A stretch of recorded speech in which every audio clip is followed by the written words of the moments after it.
E aí, os discípulos que estavam ali assistindo, né?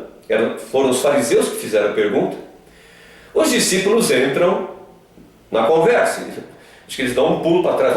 Eles dizem assim: se essa é a condição do homem relativamente à sua mulher, não convém casar. Então, eles entendem claramente que quando o homem e a mulher se casam, é até que a morte os separe, e o único motivo, a única exceção, a única autorização que Jesus dá para um divórcio é em caso de adultério, de traição, de relação sexual ilícita. Aí Jesus responde, verso 11: nem todos são aptos para receber esse conceito, mas apenas aqueles a quem é dado. Alguns interpretam aqui esse conceito que Jesus se refere no verso 11 como o seguinte, que Jesus está dizendo que o casamento não foi feito para todos. Então, casar não é para qualquer um. Eu particularmente não entendo isso. Eu entendo que Jesus, quando ele fala de um conceito aqui no verso 11, que esse conceito não foi dado, nem todos podem receber esse conceito, ele não está falando que o casamento não é para todos. Ele está dizendo o seguinte: casar é desse jeito, é para sempre. E a única alternativa para que um divórcio aconteça é adultério, traição. Então, ele não está dizendo aqui, nem todos estão aptos a receber esse conceito. Ele está dizendo aqui, casamento não é para todo mundo. Não. É o contrário. Ele está dizendo o seguinte: casamento é desse jeito. E o conceito que nem todos estão aptos é ficar solteiros. Então você tem duas opções: ou você casa, e o casamento é até a morte, a não ser que haja adultério, e aí sim, então, é permitido o divórcio, ou você fica solteiro. E se você fica solteiro, o conceito aqui que Jesus está se referindo, ele explica no verso 12. Porque há eunucos de nascença, há eunucos que os homens assim os fizeram, e há aqueles que fizeram-se a si mesmos eunucos por causa do reino de Deus. Quem pode receber isso, receba.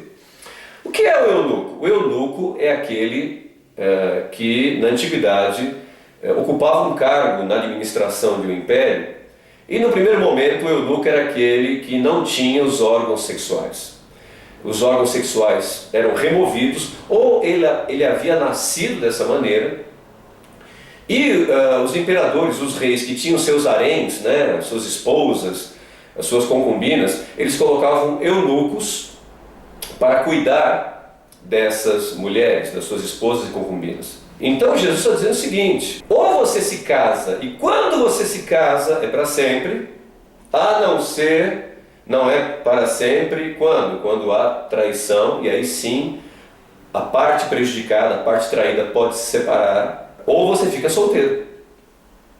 Por isso que ele se refere aos eunucos do verso 12, e é por isso que no verso 11, então ele diz, olha, esse conceito não é para todos. Qual é o conceito? Não é como alguns interpretam, penso eu, que Jesus está se referindo que casamento não é para todo mundo, então é melhor não casar. Se você não casar, você tem que ser como um eunuco. Você renuncia à sua vida sexual. É isso que Jesus está falando. Porque vida sexual, então, é o que a Bíblia prevê, é somente dentro do casamento.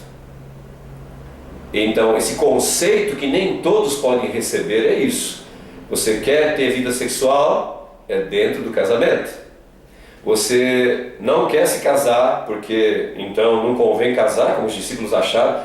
Se é só por traição, então é melhor não casar. Então, você quer ficar solteiro, você tem que ser como um eunuco, renunciar à vida sexual. Há um outro texto que está na primeira carta aos Coríntios, capítulo 7, do verso 10 em diante, onde Paulo ele fala a respeito da possibilidade de separação.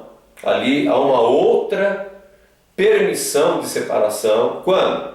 Quando, e você lê a partir do verso 15 em diante, quando num casal, quando o casal, um cônjuge é crente, cristão, e o outro não é.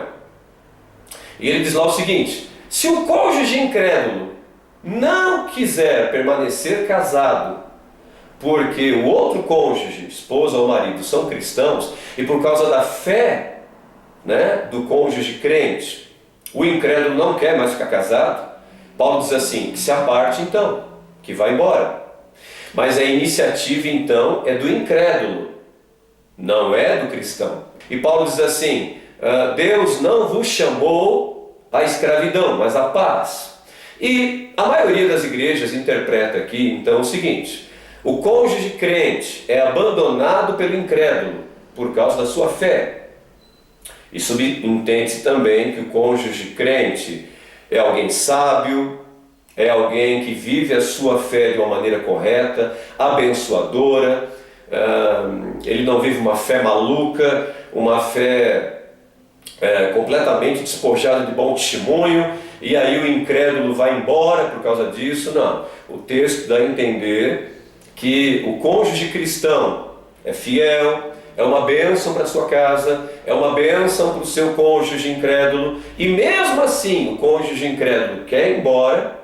Então, o cônjuge abandonado, no caso cristão, a maioria das igrejas interpretam assim, ele pode refazer a sua vida conjugal, matrimonial, porque ele foi a parte prejudicada, a parte abandonada, ok?